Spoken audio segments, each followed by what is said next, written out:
दोस्तों आज की इस वीडियो में राष्ट्रपति से टॉप 20 प्रश्न हम सॉल्व करेंगे। तो आइए स्टार्ट करते हैं। पहला क्वेश्चन है, भारतीय संविधान के अनुसार देश के 3 सेनाओं का अध्यक्ष या जिसे सुप्रीम कमांडर बोलते हैं कौन होता है? तो भैया ये होते हैं हमारे राष्ट्रपति जी। तो पहला आंसर ए राइट होगा। और चैनल पे नए हो तो चैनल को सब्सक्राइब जरूर कर लीजिएगा।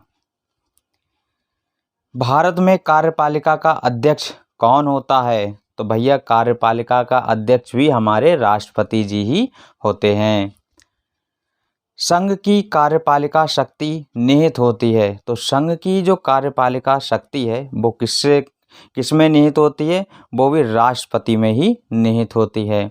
भारत का राष्ट्रपति कौन होता है? तो भारत का राष्ट्रपति हमारा राज्य का प्रधान होता है, सभी राज्यों का प्रधान, एक राज्य का नहीं। भारतीय संविधान के अनुसार देश का प्रथम नागरिक कौन होता है?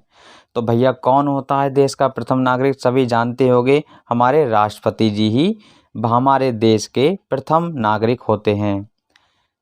भारतीय संविधान के अनुसार संघ की कार्यपालिका शक्तियां किसमें निहित होती हैं? तो ये जो कार्यपालिका की शक्तियां हैं वो भी हमारे राष्ट्रपति जी ही में निहित होती हैं। भारतीय संविधान के अनुसार देश की 3 सेनाओं का अध्यक्ष सुप्रीम कमांडर कौन होता है? ये प्रश्न ये 1 नंबर पे था, वो दोबारा कॉपी हो गया, इसे हटाते हैं। अगला है, भारत का राष्ट्रपति होता है, भारत का राष्ट्रपति कौन होता है? तो ये राज्य का संवैधानिक अध्यक्ष होता है। जो सभी राज्य हैं उन्हीं का संवैधानिक अध्यक्ष हमारे राष्ट्रपति जी होते हैं।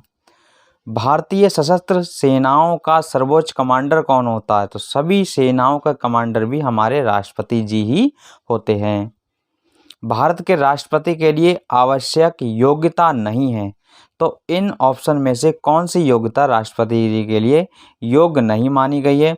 तो वो मानी गई है कि वह संसद के किसी सदन का सदस्य हो, जबकि वो किसका होना चाहिए? लोकसभा का। भारत के राष्ट्रपति निर्वाचित होने के पात्र बनने के लिए किसी व्यक्ति की आयु पूर्ण होनी चाहिए। कितनी पूर्ण होनी चाहिए राष्ट्रपति बनने के लिए? 35 वर्ष की आयु होनी चाहिए।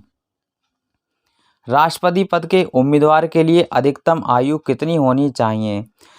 तो राष्ट्रपति पद के लिए अधिकतम आयु की कोई भी सीमा निर्धारित नहीं की गई है। कोई भी आयु जो है वो अधिकतम हो सकती है राष्ट्रपति जी की।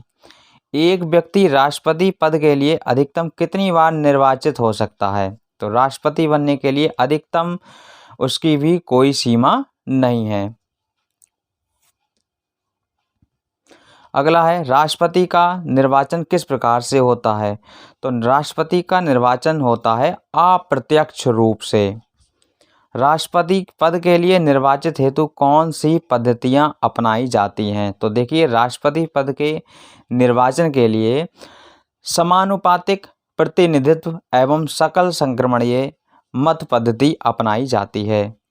अगला प्रश्न है, राष्ट्रीय पद के चुनाव संबंधी विवाद को किसे निर्देशित किया जाता है? तो राष्ट्रपति पद के चुनाव संबंधी विवाद को उच्चतम न्यायालय के लिए निर्देशित किया जाता है।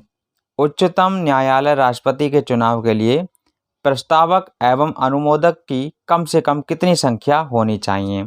तो ये कम से कम 50 से 50 होनी चाहिए। भारत का राष्ट्रपति निर्वाचित होने के लिए निम्नलिखित में से कौन सी बात अयोग्यता मानी जाएगी? तो इसमें से कोई लाभ का पद ग्रहण किए हुए हो, जबकि राष्ट्रपति जी कोई भी सरकारी लाभ पद युक्त ना हो तो वही राष्ट्रपति जी का पद ग्रहण करते हैं। भारत में राष्ट्रपति जी का चुनाव किया जाता है। ये चुनाव कैसे किया जाता है? ये चुनाव एकल हस्तांतरित मत पद्धति द्वारा किया जाता है। ये भी आपको ध्यान रखना है। राष्ट्रपति पद का चुनाव संचालित किया जाता है। तो राष्ट्रपति पद का चुनाव जो संचालित किया जाता है वो निर्वाचन आयोग द्वारा किया जाता है। तो साथियों, ये थे टॉप 20 प्रश्न जो कि राष्ट्रपति जी से थे। चैनल पे नए हो दोस्तों तो चैनल को सब्सक्राइब कर लीजिए। वीडियो अच्छी लगी हो तो उसे लाइक जरूर कीजिएगा। मिलेंगे नेक्स्ट वीडियो में, तब तक वंदे मातरम।